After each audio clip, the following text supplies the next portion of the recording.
It is the first Tuesday of the month. And that means that Albuquerque Police Chief Ray Shultz joins us to take your phone calls. Chief, thanks so much for being with us, and Happy New Year. Glad to be here. Happy New Year to you. Well, there's a new administration, a new mayor. R.J. Berry has been in office about a month now, and of course, usually that means a new emphasis. You have a new emphasis on property crime fighting. Is that right? We do. It's a renewed emphasis on and really working hard on trying to solve more and more property crimes.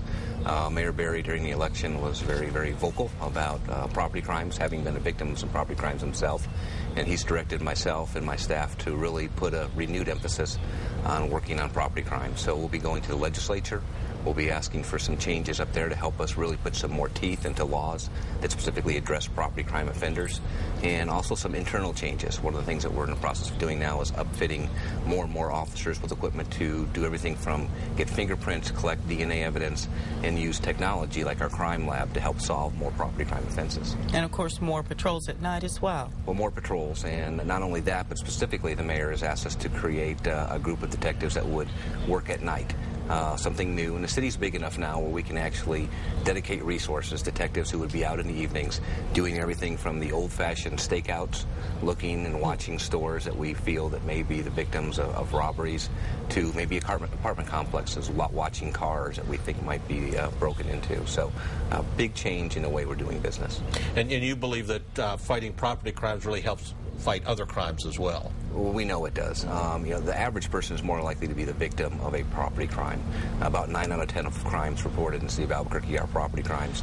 But a lot of violent crimes are property crimes that go bad. So the innocent victim that disturbs or interrupts a property crime in process all of a sudden becomes the victim of an aggravated battery or assault, or in some cases even worse. Great. We do have a call, and this is Ray from Albuquerque.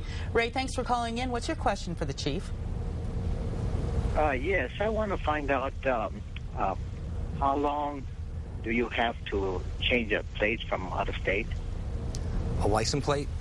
Yes. We suggest what you do is license plates within 30 days, driver's license within 10, but it's important to get them changed just as soon as you can. The other thing that's real important, especially in light of recently with all the cars that are being stolen in the morning, the warm-up thefts, know what your license plate number is. We've had several cars in the last couple of weeks where people will call us and say, hey, my red Chevy truck just got stolen. Right. What's the license plate number? Well, the person doesn't know. Well, there's a lot of red Chevy pickup trucks out there for us to look for. So, yeah, get your license plate changed within 30 days.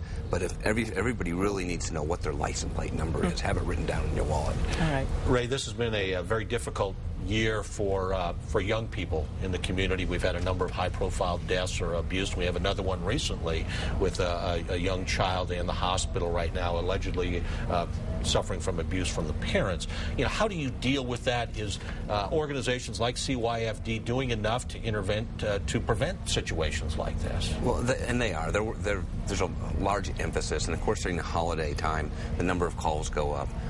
In the month of December, I think just my organization, we had over 800 referrals from CYFD that we've worked with because of the holidays, pressures and stress, and of course the economy over the last year has put a lot of additional stress on the family unit.